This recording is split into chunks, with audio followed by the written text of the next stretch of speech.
Good evening. Good evening, ma'am.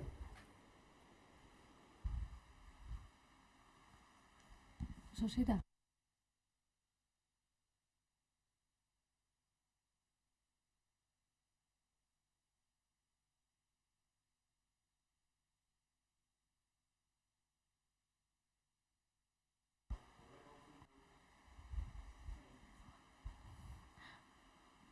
Good evening.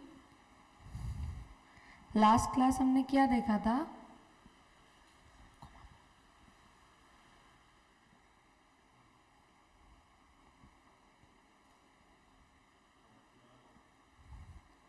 कुछ याद है लास्ट क्लास हमने क्या देखा था? Ma'am, registration of charges. Hmm.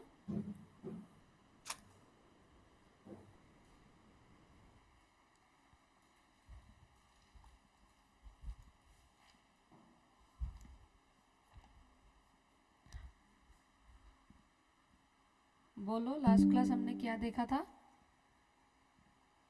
Registration of charges. Registration of Charges. Registration of charges और रजिस्ट्रेशन और रजिस्टर्स। रजिस्टर क्या क्या मेंटेन होता है वो सब देखा था ना हमने लास्ट क्लास में।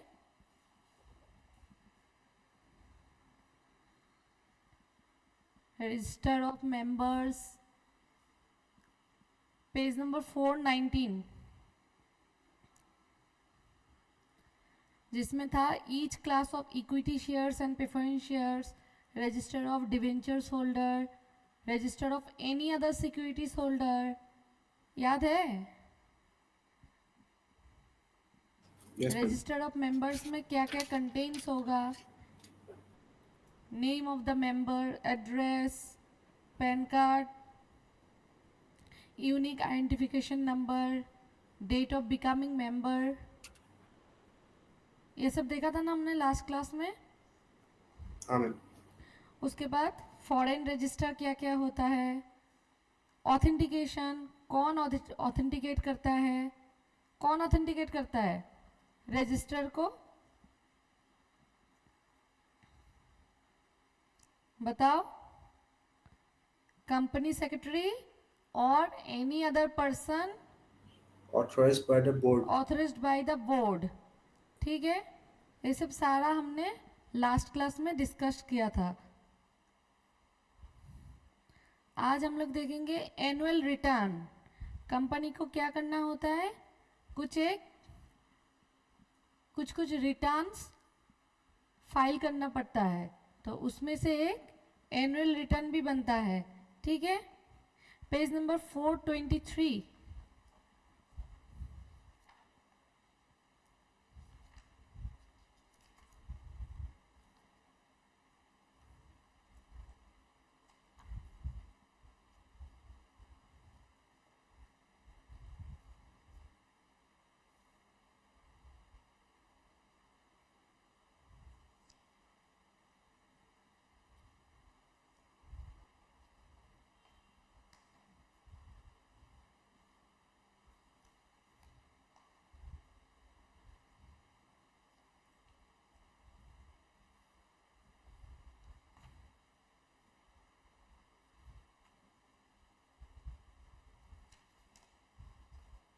मिला पेज नंबर 423 में एनुअल रिटर्न? Yes, ma'am. ठीक है, तो फिर हम स्टार्ट करते हैं। सेक्शन 92 क्या बताता है?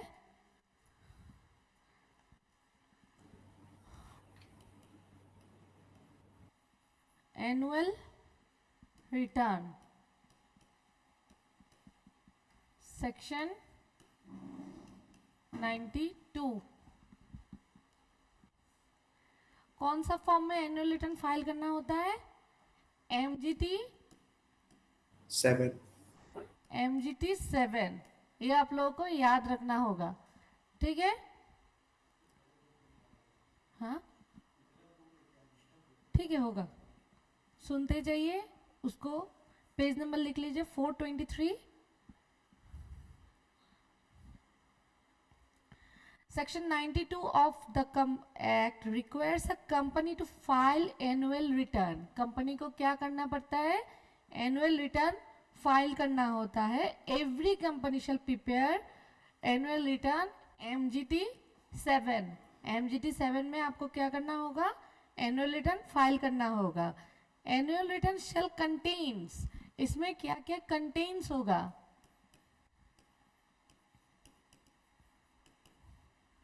Shall contains the following particulars as they stood at the end of the financial year. कब होगा? MGT 7 फाइल करना होगा end of the financial year. हम लोग का फाइनेंशियल ईयर क्या होता है? बताओ. 1st April to 31st March. नहीं, मैंने लिखाया था, आप लोगों को याद कीजिए. अगर नया कंपनी होगा तो उसके लिए फाइनेंशियल ईयर कौन सा होगा?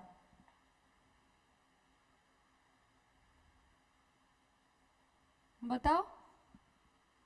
आप लोगों को लिखाया था.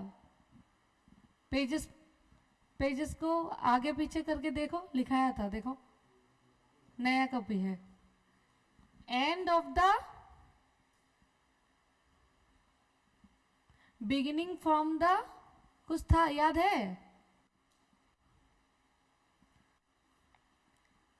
बिगिनिंग फ्रॉम द, जब से स्टार्ट होता है. नॉर्मली क्या होता है? 1 अप्रैल to 31 March.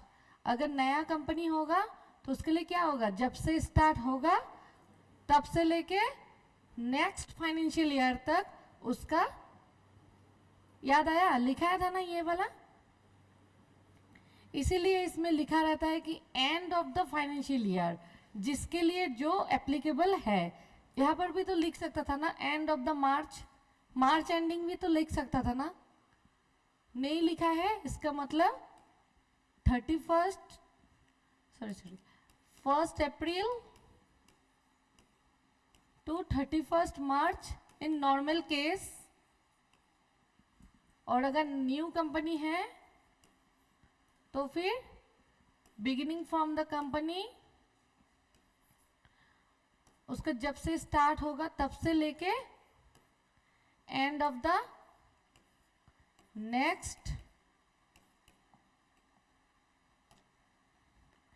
Next financial year. ठीक है. तो आपको फाइनेंशियल ईयर में, end of the financial year आपको एनुअल रिटर्न फाइल करना होगा. ठीक है.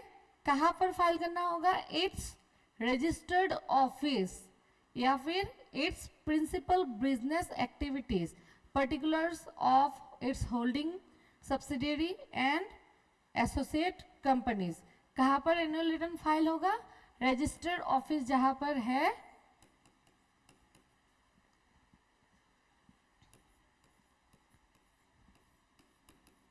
वहाँ पर क्या होगा? एनुअल रिटर्न फाइल होगा. अगर नहीं है तो फिर it's principal play business activities जहाँ पर होता है वो सब. ठीक है. It's shares, debentures and other securities, सारा आपको वहाँ पर दिखाना होगा. इट्स इनडेप्थनेस, उन लोगों का क्या क्या लोन्स या फिर क्या क्या इनडेप्थ है वो सब भी दिखाना होगा. Its members, debenture holders along with changes therein.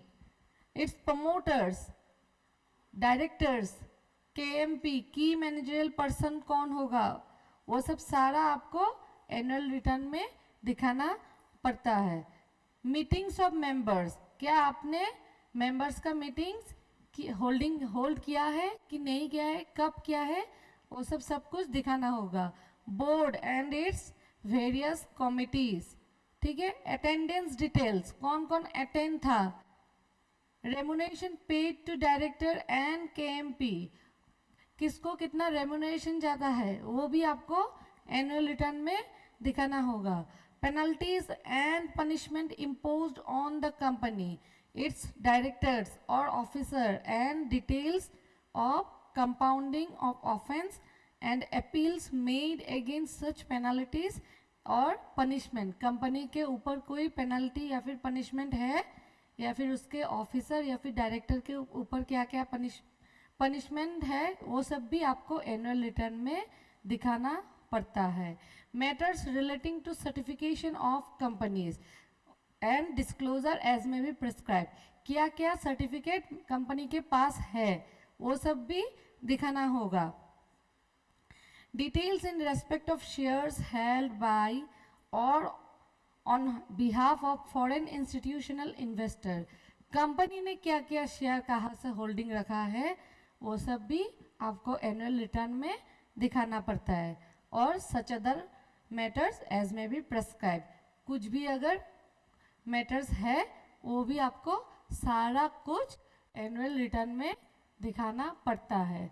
ठीक है, तो फिर ये बहुत इम्पॉर्टेंट टॉपिक है. एनुअल रिटर्न MGT 7 कहाँ पर मेंटेन होता है, रजिस्टर्ड ऑफिस में मेंटेन होता है. उसमें सारा कुछ डिटेल्स आप लोगों को एक कंपनी को दिखाना होता है. The return shall be signed by, ये जो रिटर्न बना है साइन कौन करेगा, साइंड बाय अ डायरेक्टर, कोई एक डायरेक्टर, एंड और नहीं है, मैंडेटरी है, एंड CS कंपनी सेक्रेटरी. ठीक है, whether there is no company secretary then signed by a company secretary in practice. समझ में आया. अगर कंपनी का खुद का कोई CS नहीं है तो फिर दूसरा कोई CS जो प्रैक्टिस में है. ठीक है, तो एनुअल रिटर्न कौन साइन करेगा, 1 मार्क का क्वेश्चन पूछा जा सकता है. कौन साइन करेगा बताओ, a director and a company secretary, and there is no CS then a practicing CS. Okay, the proviso to section 92(1) provided that annual return of a OPC and a small company shall be signed by the company secretary, or where there is no company secretary, by the director of the company. OPC and small company में क्या बताया गया है, normally CS sign करेगा.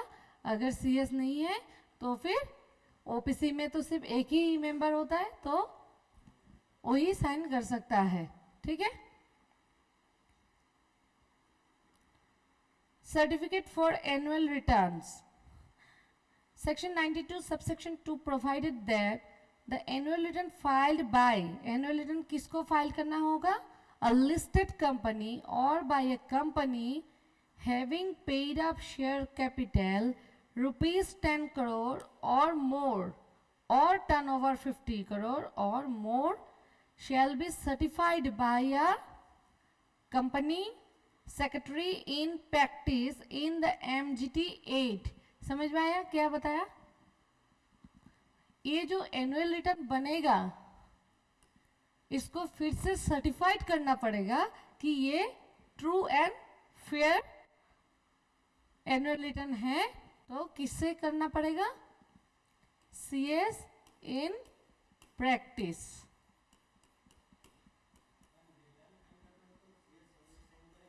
Already sign करेगा लेकिन ये internal CS है, इसको फिर से सर्टिफाइड करना पड़ेगा एक CS इन प्रैक्टिस में. कब करना होगा, जब कंपनी का लिमिट दिया है, जब कंपनी का paid up share capital 10 CR और मोर होगा, एंड या फिर टर्नओवर 50 CR और मोर होगा, देन मैंडेटरी बन जाएगा कि वो कंपनी को सर्टिफाइड भी करना पड़ेगा. समझ में आया ऑनलाइन स्टूडेंट, आपको समझ में आया. Yes ma'am. 10 CR or more or turnover 50 crore or more shall be certified by a CS. ये अलग केस है, ये साइनिंग केस है, ये सर्टिफाइड करना पड़ेगा. ठीक है, इसमें लिमिट है, सारा कंपनी को सर्टिफाइड नहीं करना होगा, लेकिन एवरी कंपनी को साइन तो करना ही होगा। समझ में आया डिफरेंस इसमें? ठीक है, किसमें सर्टिफाइड होगा? MGT 8, 7 में एनुअल रिटर्न बनेगा, और MGT 8 में stating that the annual return disclose the fact correctly and adequately and that the company has complied with all the provisions of the act। समझ में आ गया? अभी extract of annual return, section 92 subsection 3 provided that every company shall place a copy of annual return on the website of the company if any, and the web link of such annual return shall be disclosed in the board report। ये जो annual report बनेगा इसको क्या करना होगा? Website में आपको एक कॉपी डिस्क्लोज करना होगा। क्यों करना होता है? क्यों करना होता है एनुअल रिटर्न? हाँ, क्योंकि ये एक पब्लिक डॉक्यूमेंट्स बन जाता है शेयर होल्डर्स के लिए कि आपके कंपनी का फाइनेंशियल स्ट्रक्चर क्या है वो पता चलता है, या फिर एनुअल रिटर्न में जो जो डिटेल्स दिया गया है कि कौन डायरेक्टर्स है, क्या क्या पेनल्टीज इम्पोज हुआ है, सारा कुछ इससे पता चल जाता है। Disclose in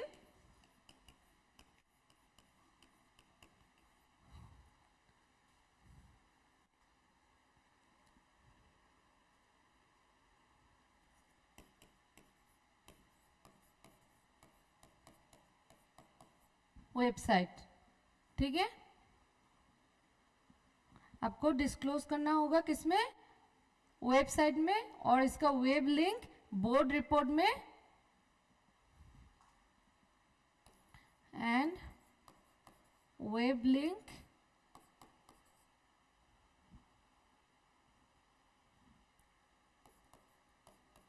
in board report. ठीक है,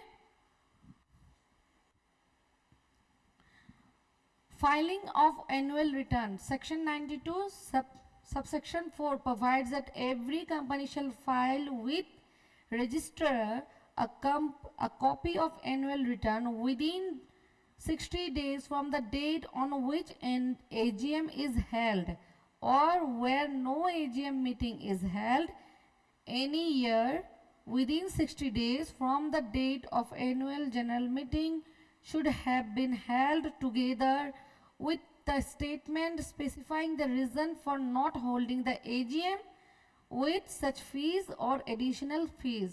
समझ में आया? कुछ समझ में आया? No, ma'am. नो।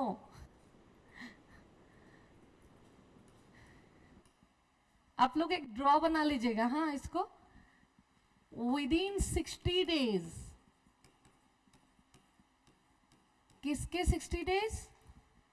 जब एजीएम हेल्ड हुआ है, जब भी एनुअल जनरल मीटिंग हेल्ड होगा, उससे अगर 1 जनवरी में आपका एजीएम होता है, ठीक है, तो इससे 60 डेज, दैट मीन्स क्या होगा? जनवरी, फरवरी, मार्च, तो 60 डेज काउंट करो। 60 डेज, 2 महीना नहीं, हाँ, 3rd मार्च, तो आपको विद इन 3rd मार्च क्या करना होगा? इसको रजिस्टर को एक कॉपी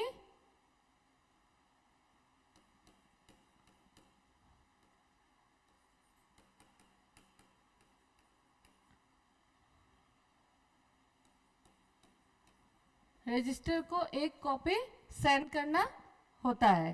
ठीक है, अगर विद इन 60 डेज अगर एजीएम हेल्ड ही नहीं होता है, तो फिर जिस दिन एजीएम होने का बात था उसी दिन से 60 डेज तक आपको सेंड करना होगा किसको, रजिस्ट्रार को, विथ रीजन कि आप लोगों ने क्यों एजीएम हेल्ड नहीं किया है। ठीक है, एजीएम का कॉपी नहीं, एनुअल रिटर्न का कॉपी। ठीक है, क्या आ गया,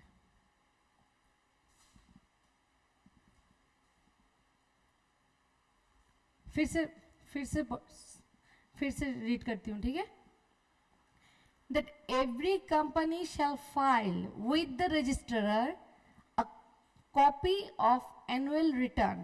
Okay, annual return किसको सेंड करना होगा, रजिस्ट्रार को, within 60 days from the date on which AGM is held.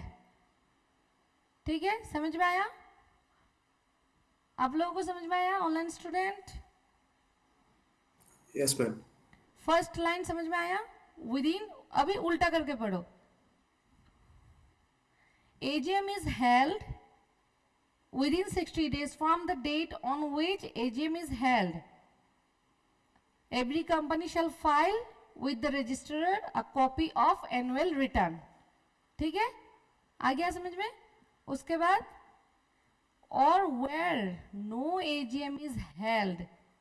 ठीक है, अगर AGM हेल्ड नहीं हुआ है इन एनी ईयर, किसी भी साल में अगर AGM हेल्ड नहीं होता है within 60 days from the date on which AGM should have been held, जिस दिन आपको AGM हेल्ड करना था, ठीक है, उसी दिन से 60 डेज तक आप एनुअल रिटर्न को रजिस्टर को सेंड कीजिए, together with the statement specifying the reason for not holding the AGM with such fees or additional fees.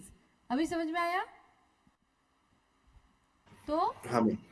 ये भी एक important point बन जाता है, within 60 days from the date of AGM which is held, किसको send करना पड़ता है, a copy of annual return shall be sent to registrar.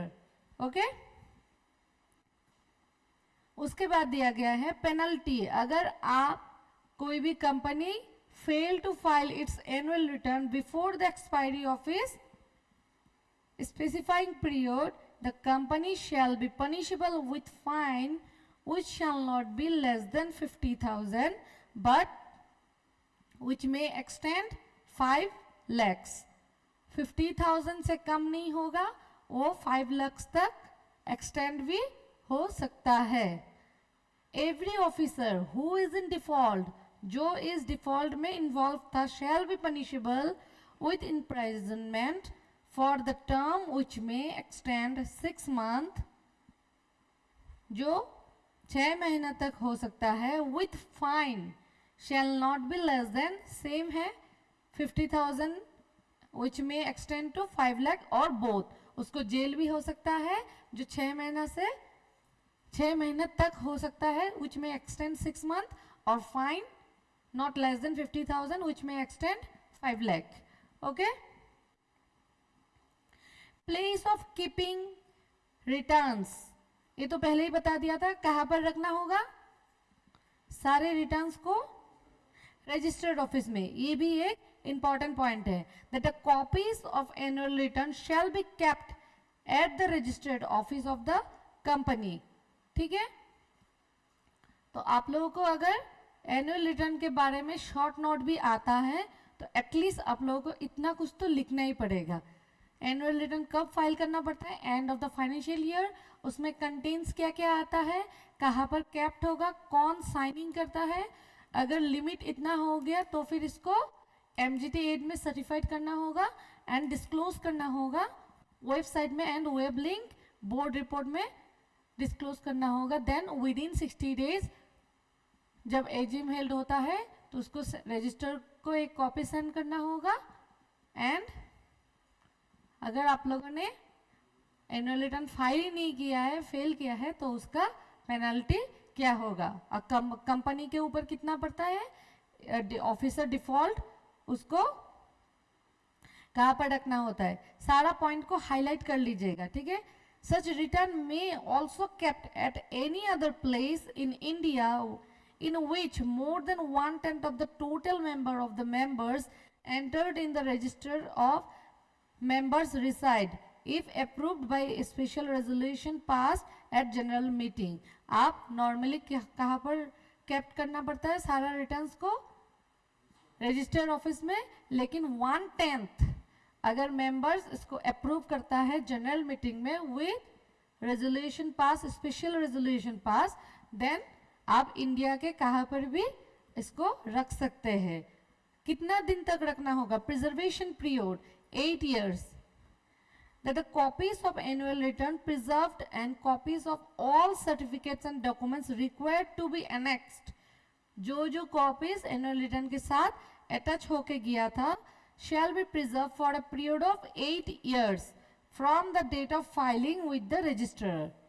ठीक है, कहाँ से बोला है, जिस दिन आपने रजिस्टर को सेंड कर दिया है उससे 8 years आपको क्या करना होगा, इसको प्रिजर्व करके रखना होगा, देन आप उसको डिस्ट्रॉय कर सकते हैं, कोई प्रॉब्लम नहीं है। हाँ,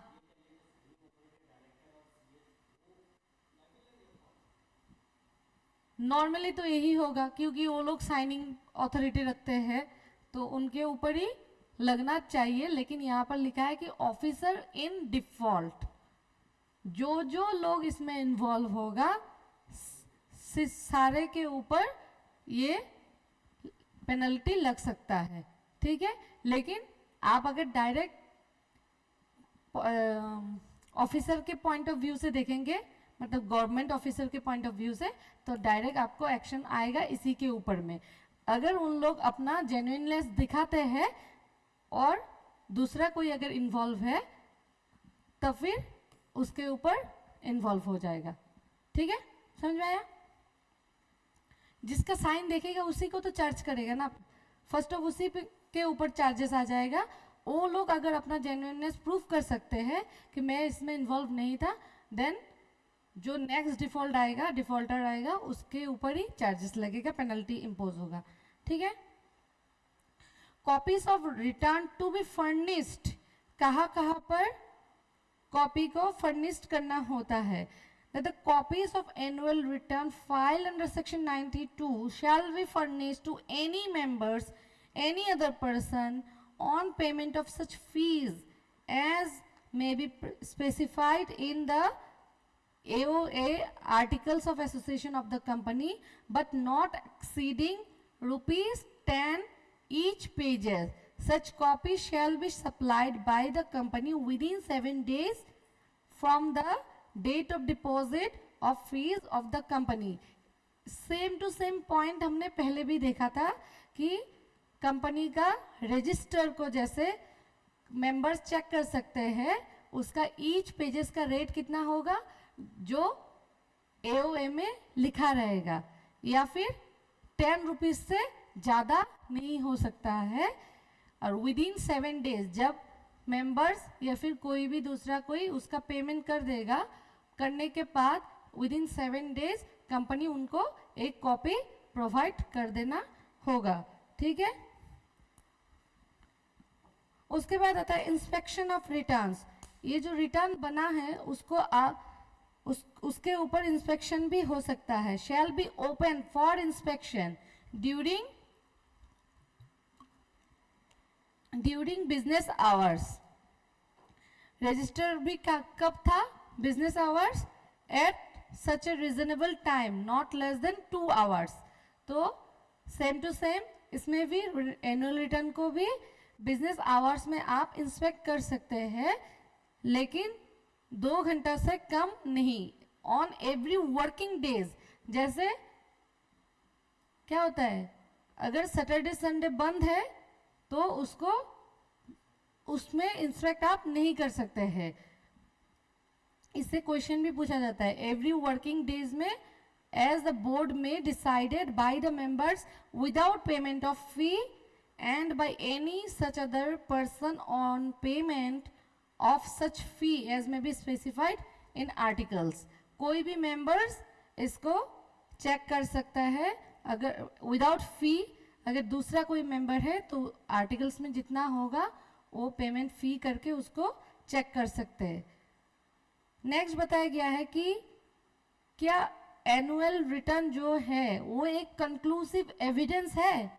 आप लोगों को क्या लगता है, क्यों नहीं है? उसमें तो सारा कुछ है एनुअल रिटर्न में।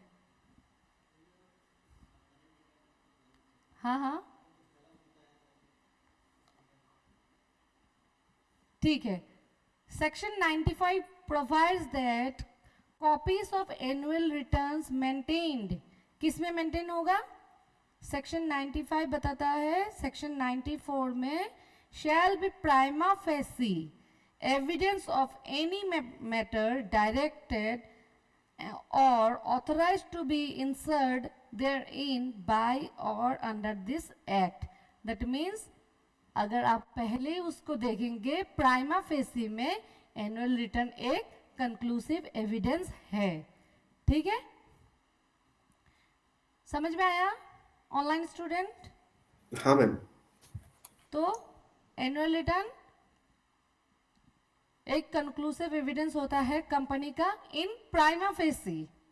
ऐसा नहीं है कि आप अगर इसी को देख लेंगे तो सारा कुछ पता चल जाएगा। जो सामने एकदम डायरेक्ट, जैसे प्राइमा फेसी ये क्या होता है? ये हो जाता है मेन ऑथराइज्ड पर्सन जो इसको साइनिंग करता है, तो इनके ऊपर ही डिफॉल्ट का केस सबसे पहले आएगा। तो वैसे ही एनुअल रिटर्न भी एक प्राइमा फेसी कंक्लूसिव एविडेंस है, लेकिन आप दूसरा कुछ भी चेक कर सकते हैं। ठीक है, नेक्स्ट आ जाता है आपका meetings of a company. Company को क्या करना पड़ता है? मीटिंग्स होल्ड करना पड़ता है। मीटिंग्स में हो गया ये सब सारा, पूरा इसमें तो खिचड़ी बन गया है।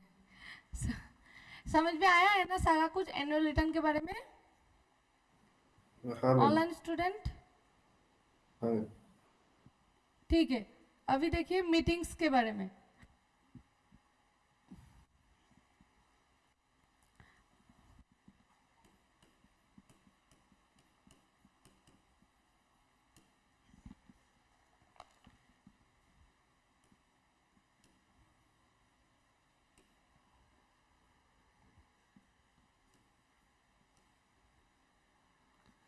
तो किसका किसका मीटिंग्स होता है? Of share holders,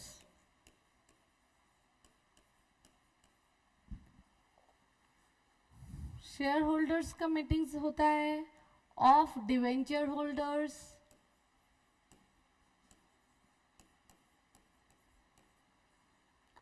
of creditors,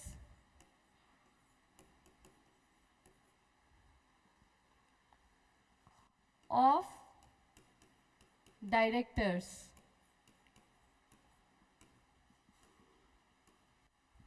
ठीक है, तो हम लोग डायरेक्टर्स का जो मीटिंग होता है उसको क्या बोलते हैं? Board meeting.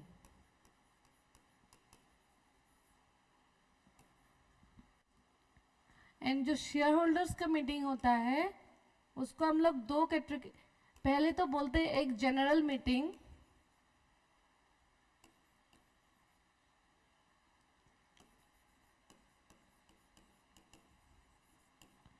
उसको हम लोग दो भाग में डिवाइड करते हैं।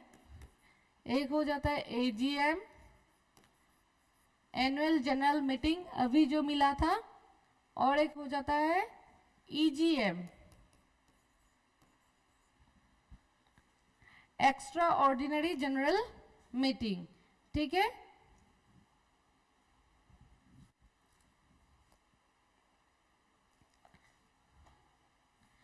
मीटिंग को क्या करना पड़ता है? प्रॉपरली कॉल्ड, अच्छे से बुलाना पड़ता है। Properly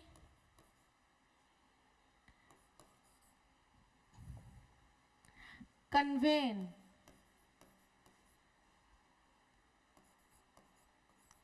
and properly conducted.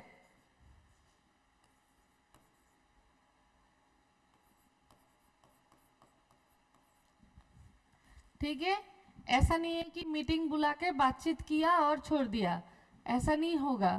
उसको अच्छे से बुलाना होगा, अच्छे से सारा कुछ डिटेल दिखाना होगा, इसके बाद अच्छे से उसको कंडक्ट भी करना पड़ता है। ठीक है, pre requisites of meeting, meeting से पहले आपको क्या क्या देखना पड़ता है। ठीक है, बिफोर मीटिंग, ड्यूरिंग मीटिंग और आफ्टर मीटिंग।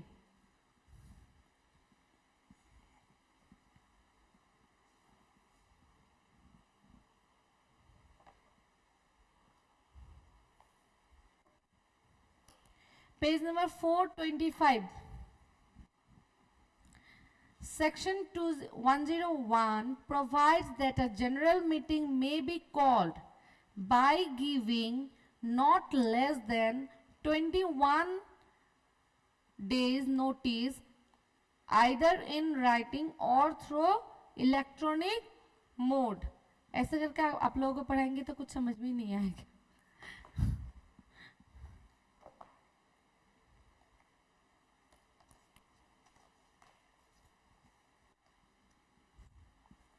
हो गया ये वाला?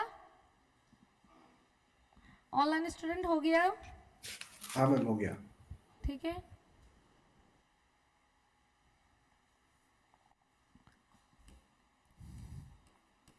Notice of meeting.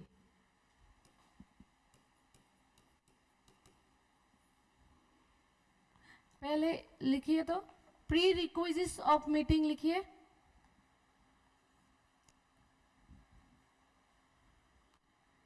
प्रीरिक्विजिट्स of meeting,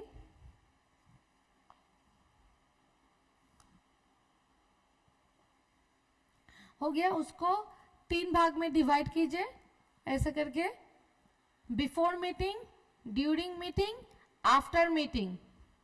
online student लिखिए।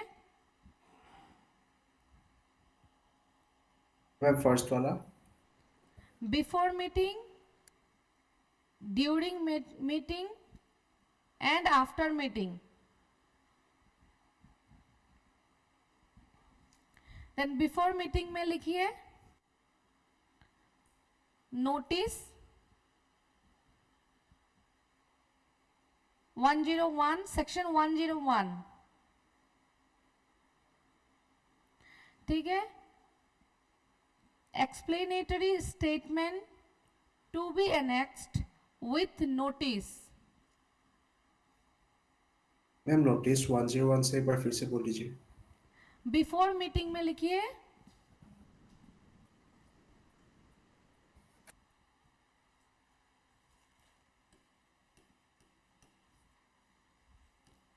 prerequisites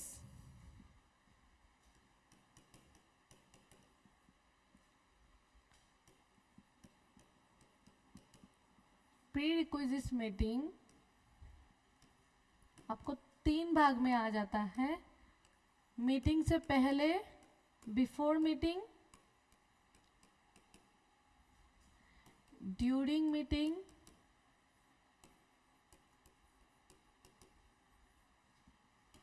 after meeting.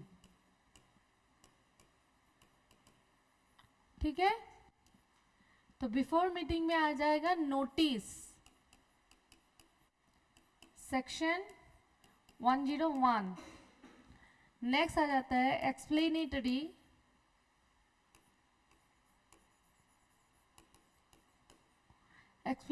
Statement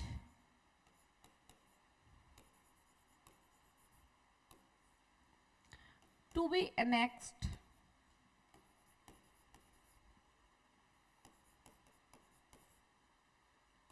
with notice। Notice के साथ क्या क्या अटैच रहेगा, सेक्शन 102। ये एक स्ट्रक्चर है, अगर आपको ये पता नहीं चलेगा तो पढ़ाते जाएंगे आप लोगों को कुछ समझ में भी नहीं आएगा। During meeting Kodam,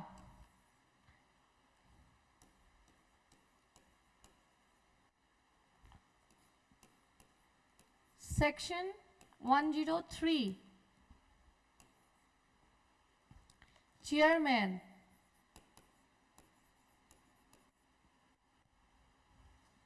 Section 104, Proxies.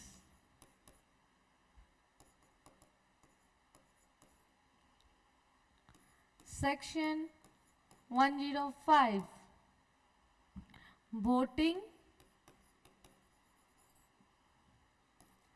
Section 106, 110, 110, Resolution.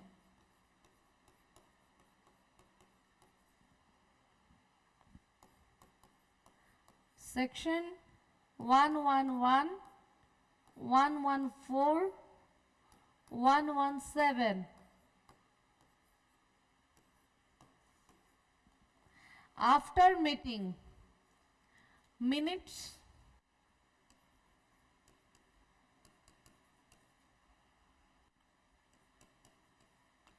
Minutes of meeting.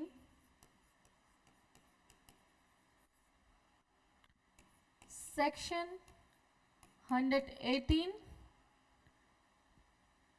119, and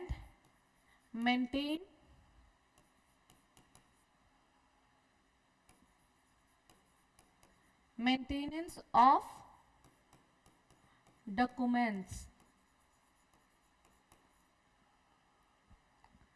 Section 120. ठीक है, एक स्ट्रक्चर समझ में आया?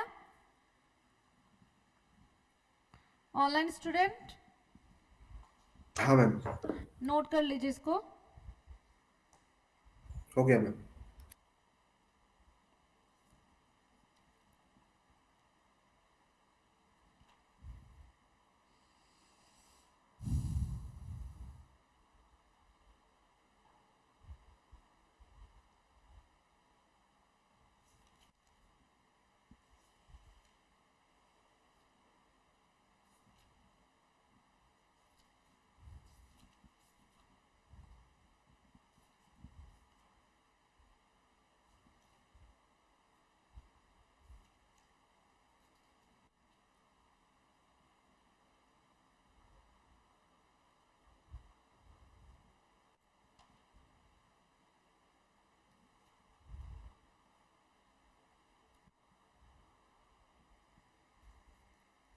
देखिए ये सारा कुछ आप लोगों का हो जाएगा. ये चैप्टर भी आप लोगों का कंप्लीट हो जाएगा. पेज नंबर 425 से लेके पेज नंबर 436 तक, 437 खत्म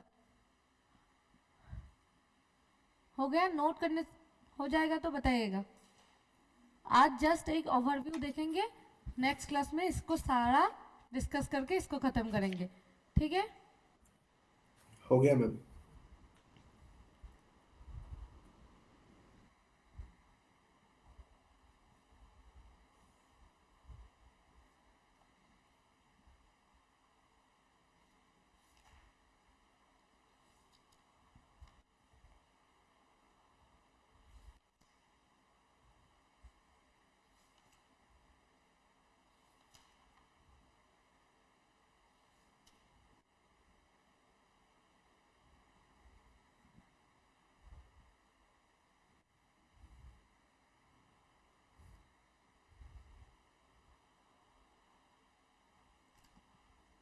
हो गया.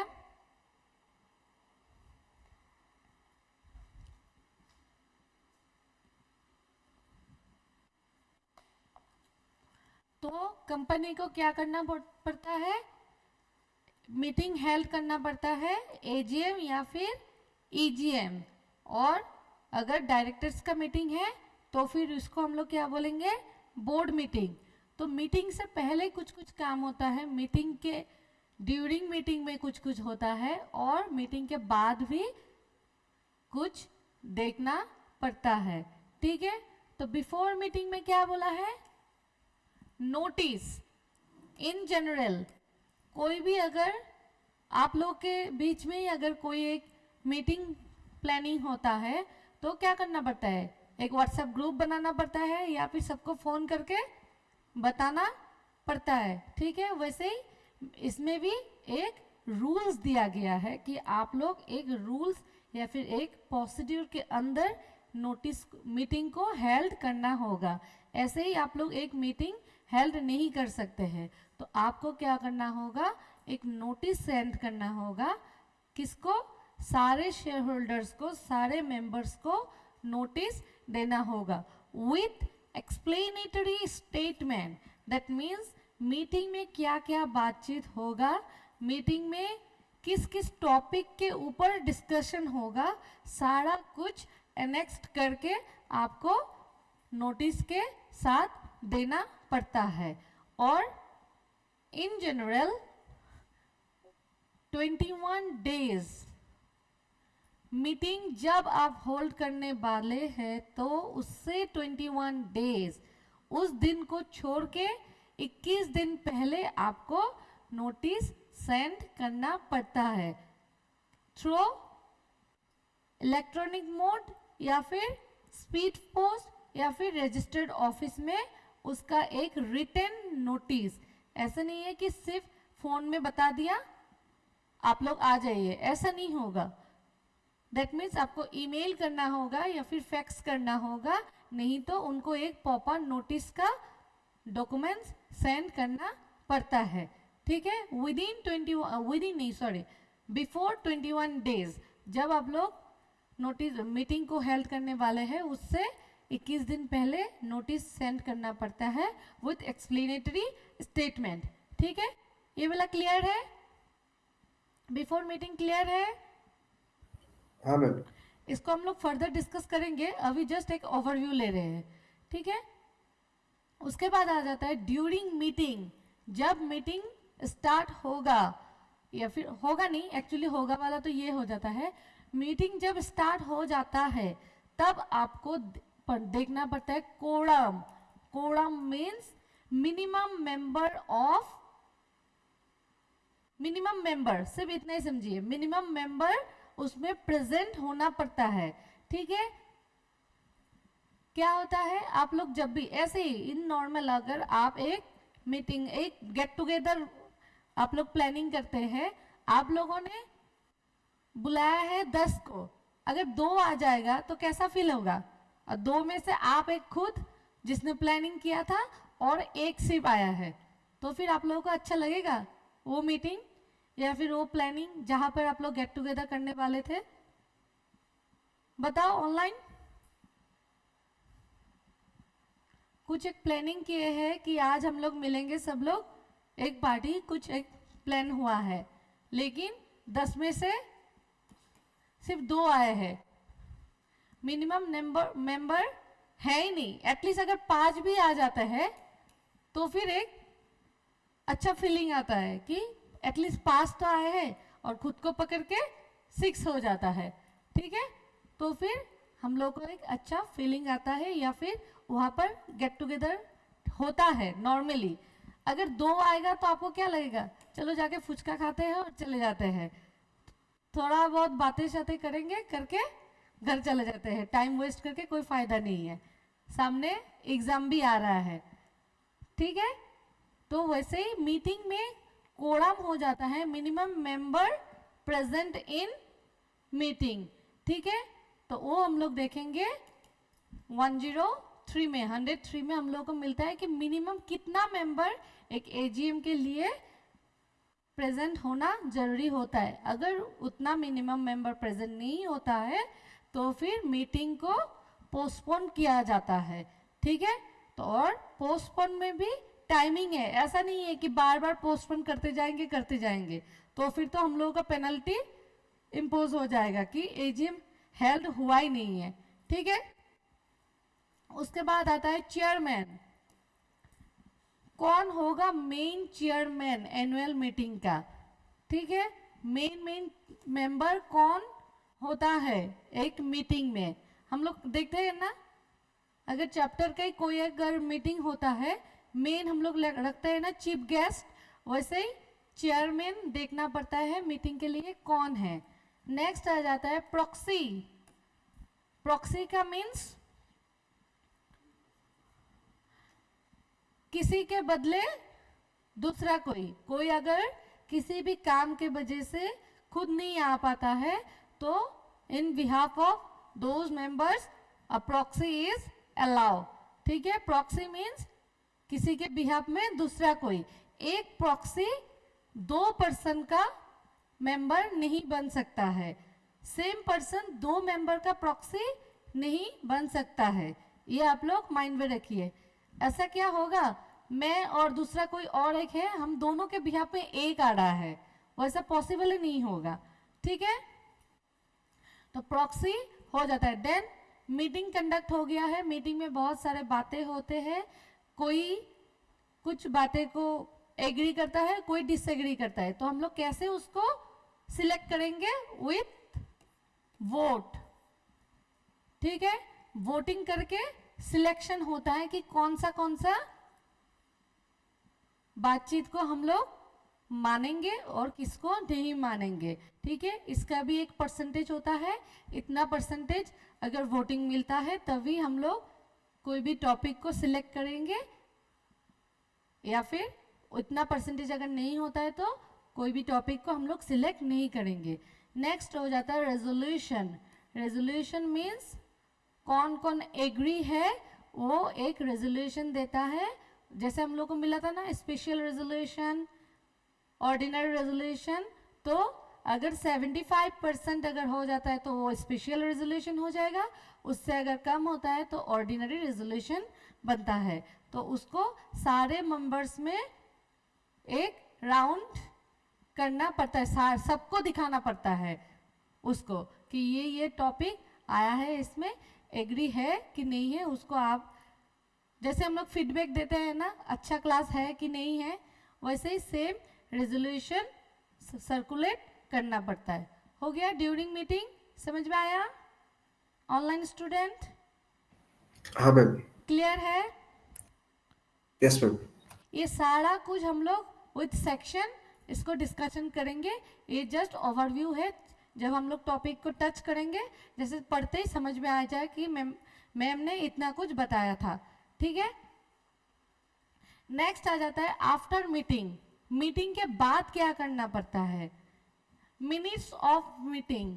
मिनट्स मीन्स एक नोट जो मीटिंग में डिस्कशन हुआ है, कोई एक पर्सन ऐसा रहेगा जो सारा कुछ क्या करता जाएगा, नोटिंग करते जाएगा कि क्या क्या डिस्कशन हुआ है, क्या क्या सिलेक्ट हुआ है, क्या क्या कब स्टार्ट हुआ है, कब खत्म हुआ है, क्या क्या डॉक्यूमेंट्स इसमें सर्कुलेट हुआ है, सारा कुछ एक नोटिंग बनाते जाएगा। ठीक है, तो उसका वोटिंग कितना है, कोरम कितना आया है, चेयरमैन कौन था, प्रॉक्सी कौन था, रेजोल्यूशन क्या क्या था, सारा कुछ मिनट्स में नोट करके रखेगा। ठीक है, कि इतना कुछ हम लोगों के मीटिंग में डिस्कशन हुआ है। ठीक है, एक डिटेल्स नोटिंग। नेक्स्ट आ जाता है मेंटेनेंस ऑफ डॉक्यूमेंट्स। सारा कुछ जब ये सब बना है, नोटिस बना है, एक्सप्लेनेटरी स्टेटमेंट बना है, मिनट्स बना है, उसको क्या करना पड़ता है, मेंटेन करना पड़ता है।